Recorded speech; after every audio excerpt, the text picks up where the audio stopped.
Olá pessoal do oitavo ano, tudo bem com vocês? Vamos aí para mais uma aula de História, capítulo 21, unificação da Itália, né? Vamos conhecer aí como que na verdade se formou o país italiano, na verdade, e no caso aí, entender como que surgiu o Estado, né? A figura do Estado, porque na verdade o período, né, anterior aí, a 1815, né, anterior ao século XIX, a Itália era formada por reinos. Então aí quando ela vai se constituir em Estado, é onde vai ocorrer o processo de unificação do território. Tudo bem? Bom, então, para a gente começar a compreender isso, né, gente, precisamos aí voltar um pouco no tempo e conhecer como que era esse território, né? A Península Itálica, na verdade, né? A Península Itálica, ela foi ocupada, né, por diversos povos. Depois, o povo romano dominou, né, esse território, essa península, né, dominou todos os outros povos que existiam aqui, latinos, sabinos, etruscos, né, e aí então formou-se Roma e depois a República Romana, depois consequentemente a, os reinos romanos, né? Então vamos pegar aí da parte do século I ao século V, a Península Itálica era ocupada pelos romanos, no caso aí que fez constituir o Império, né? Antes do Império era monarquia, antes do século I, né? Era uma monarquia, e aí então depois surge na Antiguidade, século I, que foi do I ao V, o Império Romano, né? Surge Roma, melhor dizendo, depois vem o Império Romano, né? Bom, gente, então o Império Romano fica até o século do I ao V, depois, quando surge o fim do Império Romano, no caso, surge outro período da história, a Idade Média, o que vai ocorrer é a invasão do Império Romano pelos povos germanos. Esses povos germanos vão formar reinos independentes, autônomos, né? Ou seja, na península vai pipocar vários reinos, né, independentes. Chega aí o período da Idade Moderna, 1804, surge a Era Napoleônica, né? O Império Napoleônico, que então vai dominar essa região e esses reinos, né, até 1814.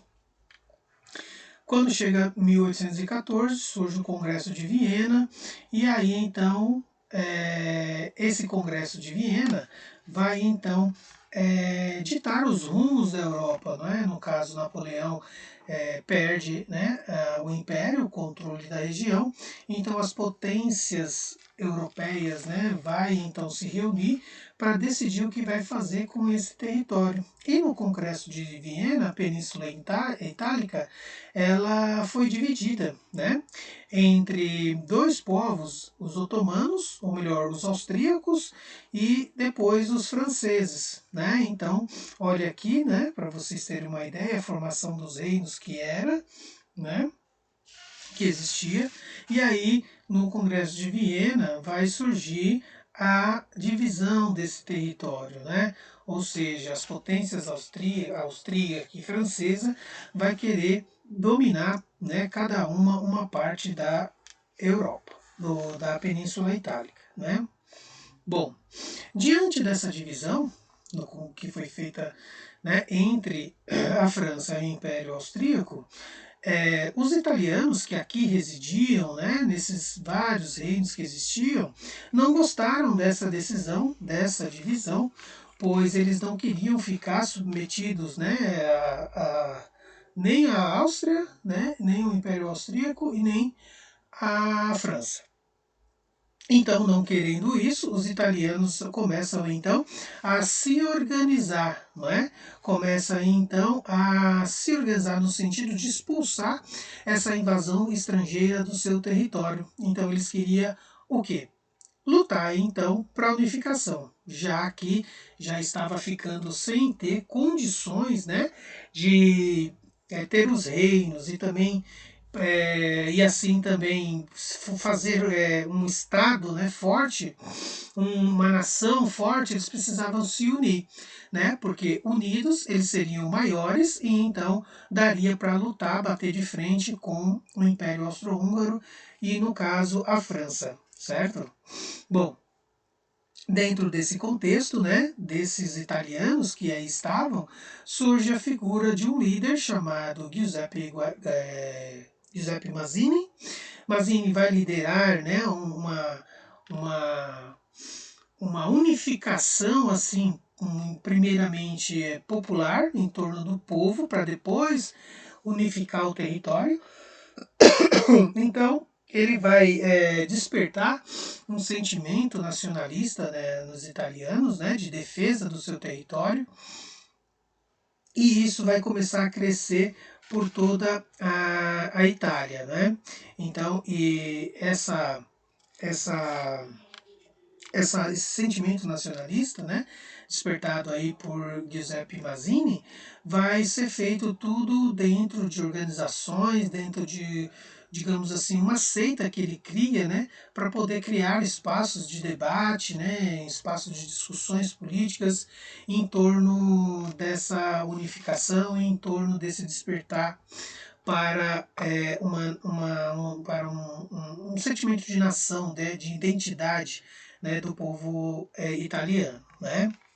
Bom, no caso aí, então, ele queria fazer despertar esse sentimento nacionalista no povo, para aí, então, depois formar um governo republicano, né?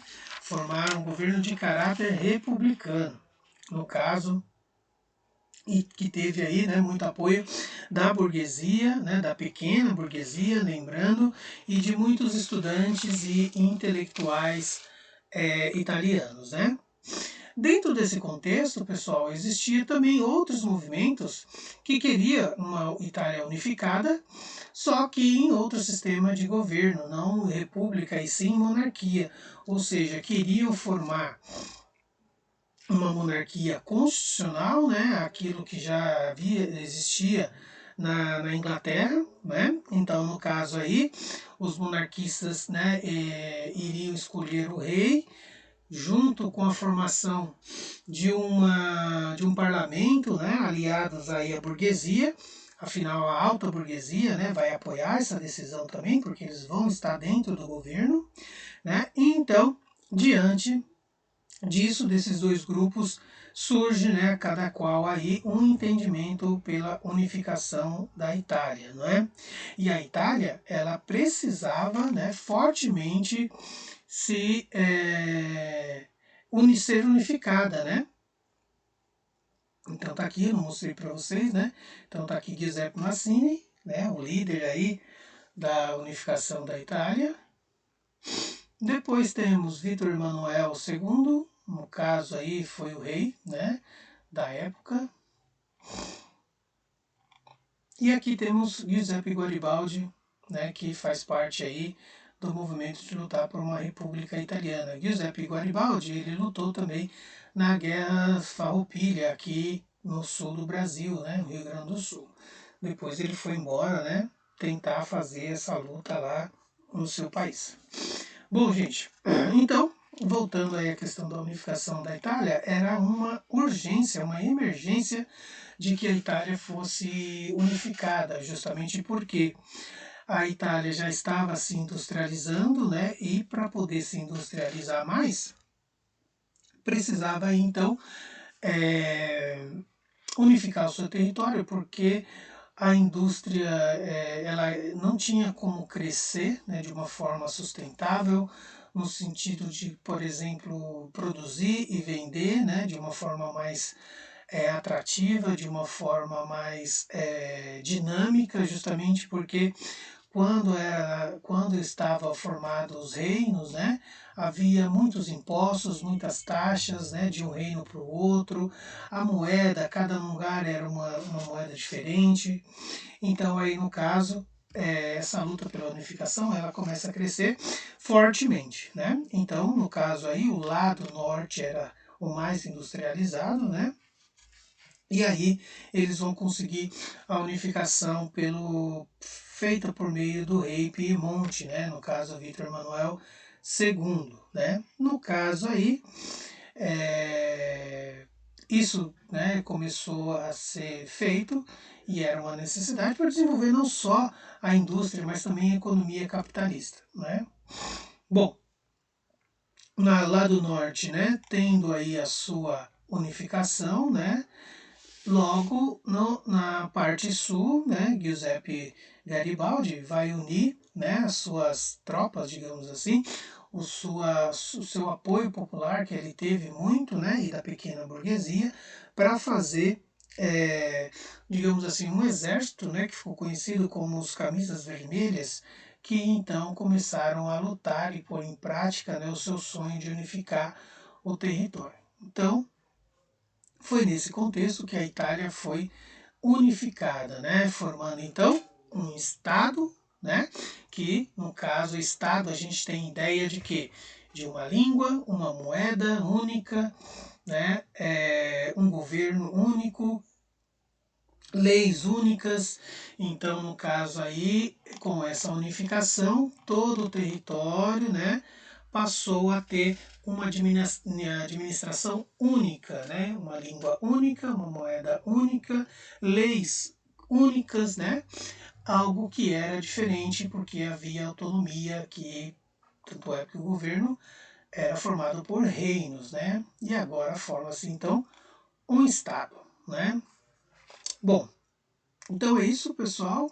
O conteúdo foi curtinho, paramos por aqui. Logo colocarei as questões lá no Vindimo para vocês, lição de casa.